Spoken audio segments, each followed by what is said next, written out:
Ndabaramukije nongera ndabaha ikaze mu kiganiro kibashikiriza ibijanye n'amagara y'abantu aho tuyaga cane cane ku bijanye no gucandaga. Kw'ivuriro ritoya ryo muri zone Ruziba, Centre Medical Communautaire de Ruziba, ni rimwe mu mavuriro yakira abavyeyi n'abana baje kwicandagisha benshi cane nk'uko twabibonye.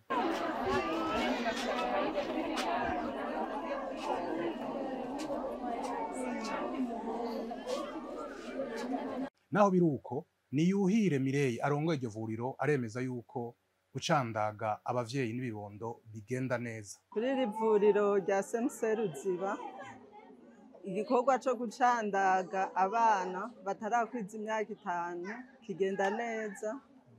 Tubacandaga 3 mu ndwi. Abavyeyi baritabira ku bwinshi, amarandevu twabahaye bakayubahiriza, baracandagisha abana babo. Ku kibazo kijanye n'ubwinshi bw'abantu babitura, Niyuhire Mireille amenyesha yuko muri zone Ruziba hariho abantu benshi bariko barimukira aho hantu, ariyo mpamvu bakira abana n'abavyeyi bicandagisha ku bwinshi. Igituma ngaha mu Ruziba kw'ivuriro rya Centre Ruziba twakira abana benshi, aha mu Ruziba ni quartier hariho abantu benshi bariko barimukiraho ku bwinshi, bose baza ngaha kandi n'abavyeyi bageze kwibaruka bakiri bato.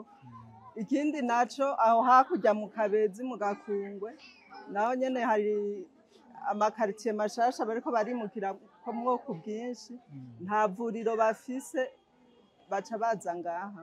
Abafasoni bibungenze nabo nyene tubakira ku bwinshi, baza ku munsi wa mbere. Amwunganira Nizigiyimana Pelagie, umuforomo wo kuri ivyo bitaro, amenyesha yuko kwakira abana baje kwicandagisha co kimwe n'abavyeyi bigenda neza, naho ngo bafise ingorane yaho bakorera. Muraho bigenda neza cyane, kuko turabakira twakiye ku masaha, naho ari benshi twakira ku masaha twabakira hakiri kare. Ikibazo cyane uko mbari benshi cyane barahateba kubera ubwinshi bw'abantu, bose nta n'umwe asigara, babakira bose akora gushika baheza aho bahereje, naho baheze tuba duhejeje. Twavuga registrement mu bitabo mwabibonye, tukaja gutera inshinge twamaze kubagira registrement mu bitabo. Ntibiduherana, tuba dufise stock ikwiye, birareka dusore ibintu bikwiye kandi babizi ko twabisabye. Hari ibiciro duheza ngo tugire rero, bose bararonka. Bwa nuko twara dukorera ahantu hadashemeye, mwabone namwe ngene hameze, turi mwihema, ibikoresho turabikenye, kandi batwara munsi nziza vraiment ni favorable vraiment. Nangira namwe mwabibonye. Eka n'abavyeyi twasanze kuri iryo vuriro baje gucandagisha abana batubwiye yuko ikibazo c'ubwinshi bw'abantu atangorane bibatera, kuko ngo atanumwe avaho batamwakiriye. Aha twaje gucandagisha abana. Umwana adacandazwe agira ingorane zo guhura n'ingwara. Nomuhanura yuko aba agiriye nabi umwana, kuko umwana akurana ubuzima bubi, kagenda arahura n'ingwara, harimwo zimwe usanga agwaye za rudadaza, ubukangwe n'ibindi vyinshi, ugasanga umwana afise ubuzima bubi ntakure neza. Gucandagisha umwana no kumurinda ingwara z'impanuka, ingwara zifatiraho, ingwara z'ubukangwe, cyo gituma tuzana abana kubacandagisha. Umwana adacandazwa agira impanuka mbi z'ingwara atiteguriye, no kumuhimiriza akaza gucandagisha umwana kugira umwana ntahure n'ingwara z'impanuka. Aha nta muntu umwe adacandazwe, baratwakira.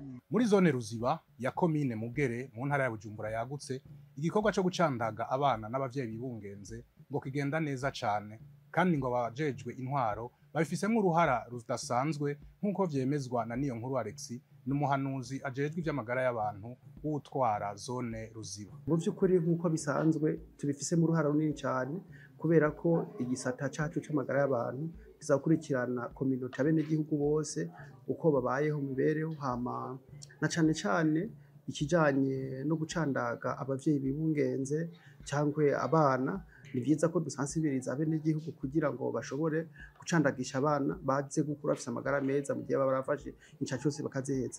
Hama ikindi tuhimiriza cyane n'abavyeyi bibungenze, nabo nyene turaca mu mihana cyangwe aha iyo baje nko ku mavuriro tukabahimiriza kuza baraza kucandagisha kugira ngo azoshobore kwibaruka umwana afise amagara meza. Baracitabira bakaza bakabacana gatabona ko baza kandi kugira ushimishije.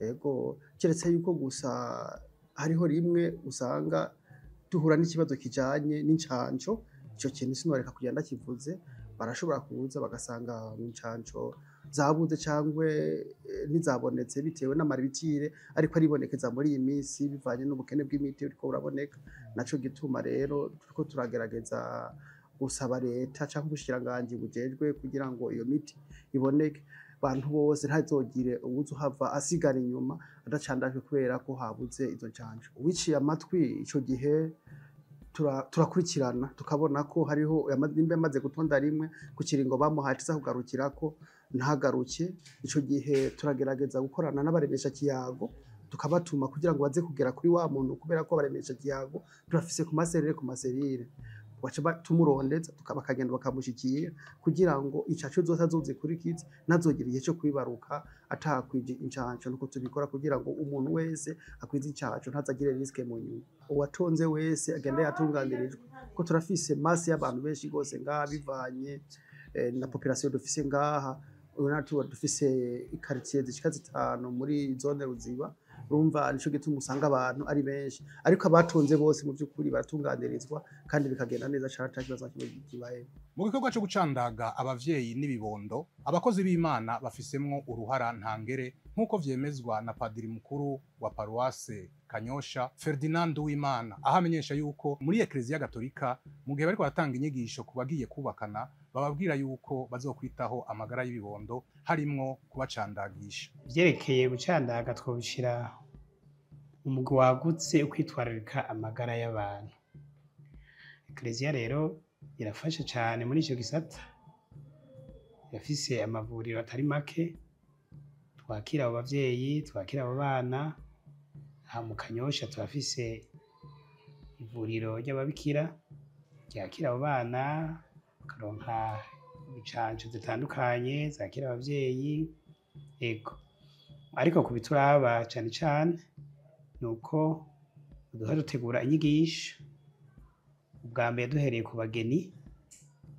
Abageni mu nyigisho zabo harimwo ukwitegurira kurondoka kuronka ibibondo, hanyuma hakaba inyigisho yerekeye ingene bafata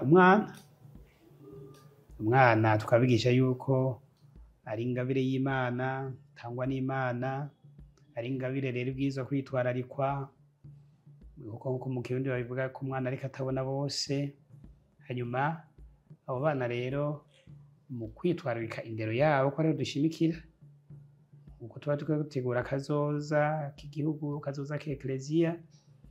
Umuntu rero umwana rero ntidusiga inyuma uruhara rwo gucandagisha umwana kuko umwana ashobora kugira amagara meza ntashobora kuzokura ngo ababikire umara mu gihugu no mu muryango iyo atarose amagara meza. Ayo magara meza nayo arafatiye no kuko baronka urucanco uko incanco zategekanijwe. Kaje twabwira ubwa mbere nuko bokwitaba inyigisho ko zama zatunganijwe.